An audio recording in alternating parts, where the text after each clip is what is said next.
Hi, good afternoon. Today is June 7th and it's about 3 p.m. Central Time. My name is Rinaldo Aguiar and this is part of the video series Rapid Fire Tips for Law Enforcement. I went to the other house today, so that is 2302 Britton Ridge Drive, Katy, Texas 77494. And I went there to do a few things and process some things I needed to process. During my visit, I checked the mailbox, which I rarely check because by design, when I purchased that house, I made the point to not route any mail to that house. This was to avoid situations like UPS or USPS coming into the porch and, like intercepting my cell phone, things like that.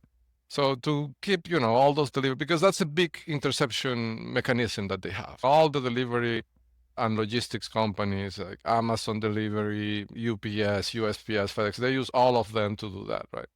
I'm not just guessing here. I have video recordings that correlate exactly with the logs of my network at home, turning on the gateway, and then immediately the delivery driver comes in. And this, I have thousands of recordings, literally thousands. Interestingly, there are no instances in which the driver comes by if the network didn't just become active. That's the most interesting thing. They only deliver things to me or my neighbors if my network becomes active within 30 seconds before they deliver something. I think that's the most telling. It's not so much that they deliver when the network is active. I think what is more telling is that they don't deliver if the network doesn't become active. I have dozens of occurrences of this with the logs of the network activity showing the exact causality. One of the most interesting delivery people in the world is the mailman of Lake Point Estates, right? That gated community.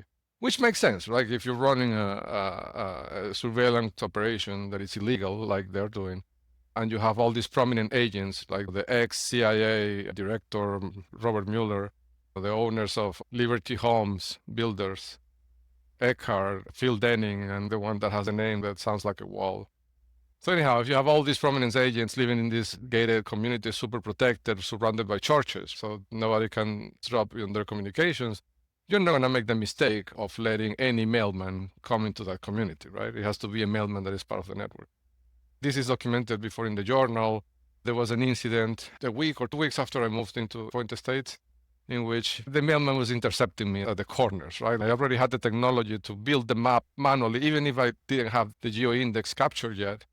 I had the technology to, with my spectrometers and my GPSs, the system could detect when they were intercepting me and interrogating the box in my car. That way I was manually, day by day, building the map of the interception points. After a few days, I figured that the mailman was intercepting me every time he saw me. One day, right, I stopped the car and I approached him and I asked him if he, point blank, and this is documented in the journal, I asked him point blank if he had interception equipment in the USPS official vehicle. His reaction was funny because instead of getting upset, I think any normal person being asked that question on the street by a stranger would either be offended or confused, right? Like, I mean, if somebody, asked me in the streets if I have interception equipment in my car, I would say, get away from me. But this guy didn't. Instead, he opened all the doors and compartments of the USP vehicle and he proceeded to give me a demo, like a walk around tour of the car. He turned on the lights and blinkers to show me that it was a safe vehicle, that it wasn't anything malicious, right? For me, that was very telling. His reaction was abnormal. So anyhow, it's just an anecdotal observation. And if anybody from law enforcement is watching this or watches this in the future, I think that one of the weakest points I see in all this mail setup, especially USPS, is that the vehicles don't have plates. They don't have, license plates. They only have a number painted on top of the vehicle. Some of them, the number is like a sticker on the window. It's not even painted in the body of the vehicle. And it's a number. Anybody could make up a number. This is very easy to tamper with. And there is no way to tie these people that work as USPS delivery people. They have a tremendous level of access to our lives, right? But we don't have any way to identify them. There's no way to identify them. The vehicle doesn't have license plates. The number can be tampered with. They don't wear name tags. They don't wear badges. I don't know. It feels like we're asking for it. Anyhow, I'm mentioning all this because when I went today to the other house and I checked on the mail, I found this little number. So basically, it's a green card that says, do not deliver RTS full box. right? It says new resident. In fact, it says PSIN column 99000012, and then it says PSN 7690-13-000-5607.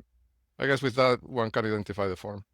So anyhow, I found this little number in the mailbox, and the mailbox was empty, right? What I'm guessing happened, and I wasn't there, but what this tells me is that they put this in the mailbox, like saying your mailbox is full, then they took all the mail, which doesn't make sense to me, because if the mail was already delivered, even if the box was full, they had no right to take it. It was mail that was previously delivered. So I don't know. I'll check the guidelines. I mean, I imagine the USPS guidelines are published somewhere to see if this is a standard operating procedure or if it's one of their attacks. I'm guessing it could be an attack because I can see two things that can come out of this, right? I imagine they sent me letters from those lawyers that Phil Denning is using to try to silence me.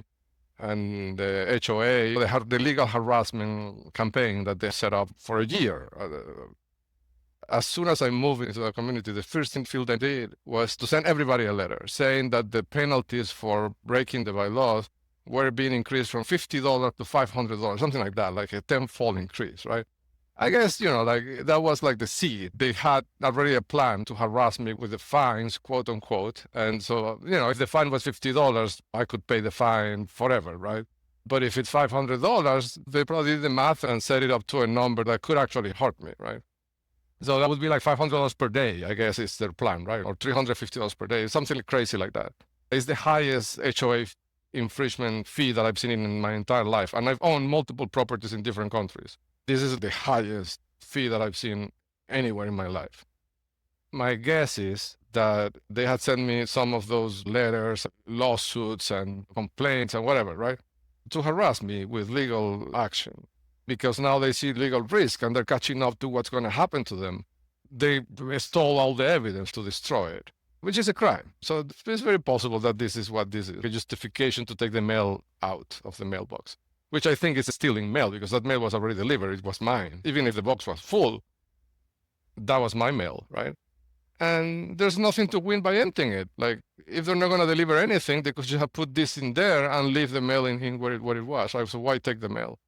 And I think the second part of this, the second effect of this, is because I filed that complaint with the federal court, the Southern District of Texas, on May 19th. And the link is on the website on XisList.org. It's a class action lawsuit against Elon Musk and Travis Kalanick and a few other people. I guess the play is that when the court sends me correspondence, because they have marked my address as undeliverable, right?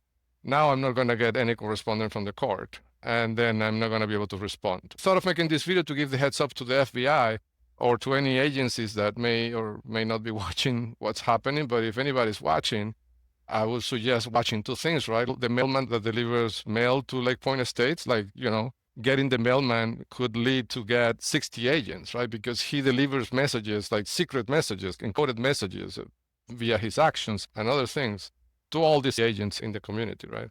So, flipping the agent, flipping the mailman could be, civilization changing move. So, and I don't think I'm exaggerating when I say that.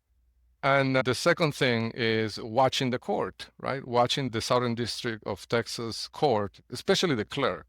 I'm going to make a video about why I say the clerk. I've had previous experiences with other clerks, and I've learned a lot about how they do it at that level. Watching the court to see if they issue any communications to me and if they get delivered or not. What is the blockage they put on those communications? I think that's a tremendous learning opportunity. And I think after that, extrapolating it, like seeing in which other areas, like the same thing kind of the same process, right? That occurred when we saw the Texas Department of Agriculture trucks. We realized maybe this is where the virus is coming from, but we didn't stop there. We went further and said, if they're doing it here, maybe they're doing it in other places as well. That's the moment where things happen. Maybe it's another standard operational procedure, like stopping the mail and blocking the communications from the court to the person complaining to see how they do it. I'll stop this video here. I got this 2 hours ago at 11:20 a.m. on June 7th, 2025. And now it's 3 p.m. I should have done it sooner, but I was preoccupied with other things. I wanted to do it as soon as I could because it could be time sensitive. I want to do a bunch of things on my side to follow this lead as well. If I find anything, I will for sure make another video about this. Thank you so much and talk to you soon.